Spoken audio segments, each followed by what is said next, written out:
welcome to Suburban On Air. Mike Cohen joining you, and the Chaya Mushka Seminary, Ben Weider Educational Center, will present a tremendous online event on Thursday, December 3rd at 7:30. Nazi hunter Steve Rambam is coming to town virtually. Joining me is Steve and Rabbi Abraham Cohen, who's the director of the ceremony. Welcome, gentlemen. Morning, Mike. Welcome. Hello. Good morning. Well, it's great to have both of you with me. And first of all, I want to say right from the start that Steve Rambam and I go back about 25 years, and neither of us have aged a day. I think since we first met. Sure. You look great, Steve. Now, I was working for the Canadian Jewish Congress, and one of my colleagues, Bernie Farber, gave me a call. He said, "We're coming to town, and I'm bringing Nazi hunter Steve Rambam with me." And he came to Montreal, Steve, to unveil what he'd been doing behind the scenes. And we had CBS, 60 Minutes, CNN, LA Times, Jerusalem Post. I was so excited. I looked like a genius as a communications person with all this media coverage. And it went on not only for many years, but when I changed jobs 22 years ago, I went to work for the public school board. Steve Rambam came back again, and he went and visited a number of our schools and spoke to kids. And they were just blown away by what he told them. So Steve, maybe just to begin very briefly, why don't you tell the people who are watching this video who you are and what you've done in terms of hunting down Nazi war criminals in Canada? You know, I'll do that, but I want to say one thing first. You were, in fact, the genius of a communications person. If you may remember this, or you may not admit it, but we wanted to hold myself and my colleagues wanted to hold a mass rally. And everyone was enormously opposed to it. And when I announced that we were going to hold the rally anyway, with or without community support, you were literally the only guy who said, "You know what, we're coming to the rally." And if you remember, we filled an entire park. Yeah. We had about 1,600 people there, which I think was the largest gathering of Jews in Montreal for more than a decade at that point. So you were a pretty sharp guy. I appreciate and I'm it. sure still are. Thank you. I appreciate it. You know, one of the things I'm going to be talking about during the event with the seminary is how, frankly, admittedly, how uninformed or how badly informed I was when I began this investigation. You know, like everybody, like certainly everybody in the Jewish community, I thought that Nazis were in fact being hunted, that the FBI and the RCMP and the Mossad and the Wiesenthal Center, Simon Wiesenthal at any rate, were hunting them. And 30 days into my investigation, I found out that, in fact, nobody was hunting them. Nobody. They were living comfortably in Canada. They were unmolested. They were unafraid. And as a result of that, I immediately pivoted my investigation to an undercover investigation.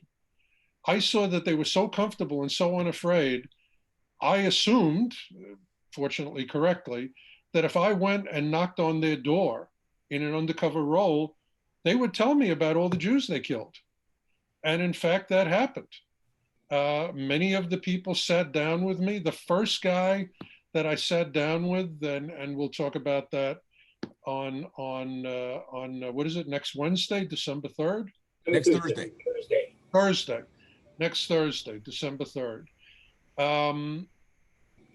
We'll talk about this particular case then, and it's in fact depicted in some video, some undercover video that's going to be shown. The first guy that I went to was a police chief from Lithuania who had commanded indigenous anti-Semites, a group of local fascists, Nazi collaborators. And he was a police chief, and he and his police force and local anti-Semites rounded up 5,000 Jews and killed them in 6 days. And he invited me into his house, him and his wife. His wife was a co-conspirator. She was the one who came with a suitcase every day and picked up all the valuables of the Jews and carried them off. Every day she came home with a new suitcase full of wedding rings and silver menorahs and whatever. And the two of them invited me into their house. She gave me fruitcake. He gave me schnapps. I had a couple of drinks with him. And he told me on tape, I was wearing, of course, a concealed camera, a concealed recorder, and also a concealed transmitter. We had a backup team outside in case something went wrong. They would run in, couple of pretty tough people. He told me everything. In fact, that tape was turned over to the Canadian Ministry of Justice, and it was used as an exhibit in his criminal prosecution.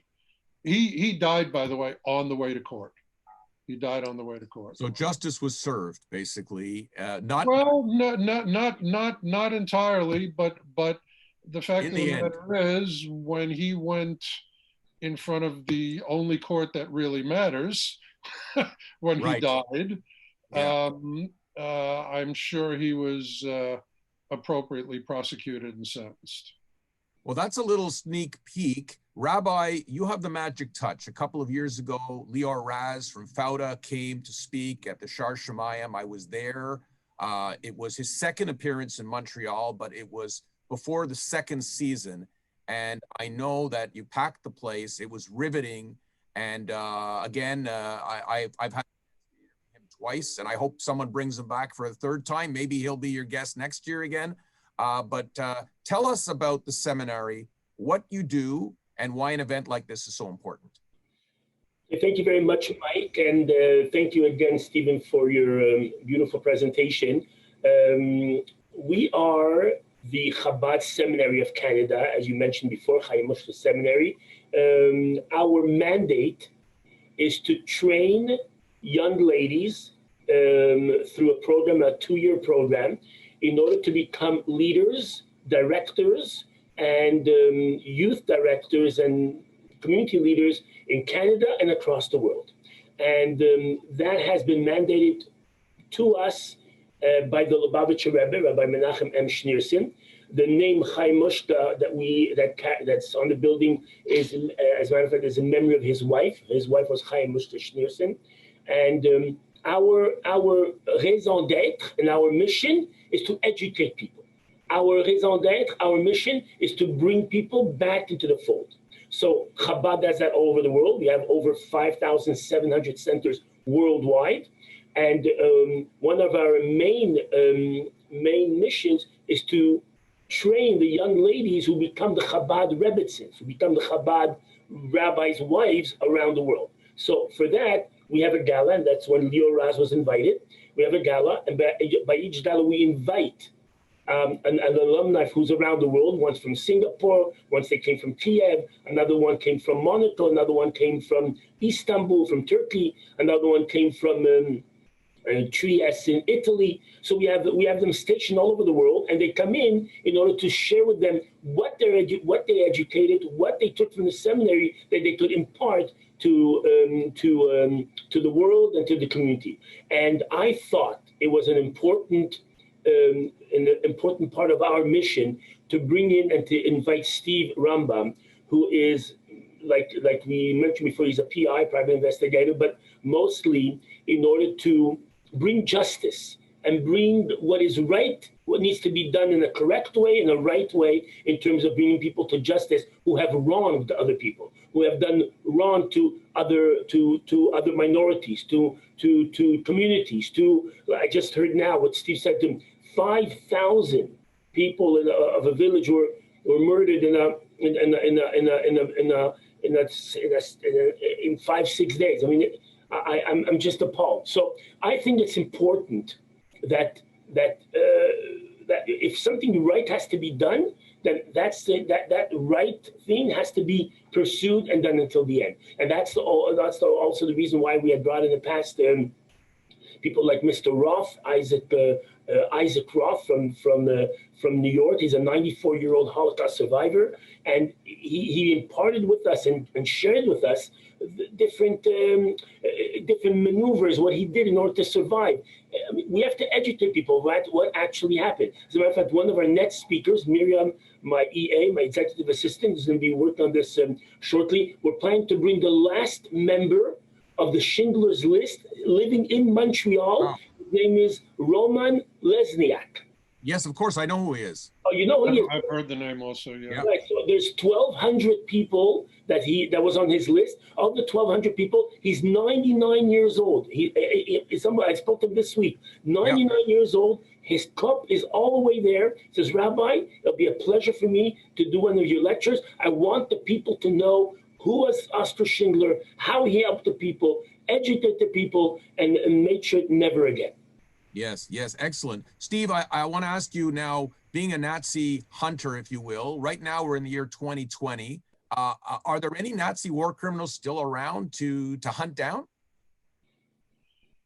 You know, I'm going to be talking about this at length on next Thursday, but I'll say this. At this point, the Nazi war criminals have escaped. The vast majority of them died. They died in their beds. They died unpunished, not brought to justice in this world, although I have no doubt they will be in the next world. The few that are alive, should we continue to go after them? Yes, but not a single one of them will be brought to trial. The most inept attorney can stall a criminal case long enough for any arrested war criminal to avoid trial. So I will say this is something I'm going to talk about in some depth next Thursday. It's a very, very important point. I think the Jewish community provided a very bad example. Essentially, we said, if you kill Jews, we're going to let you get away with it.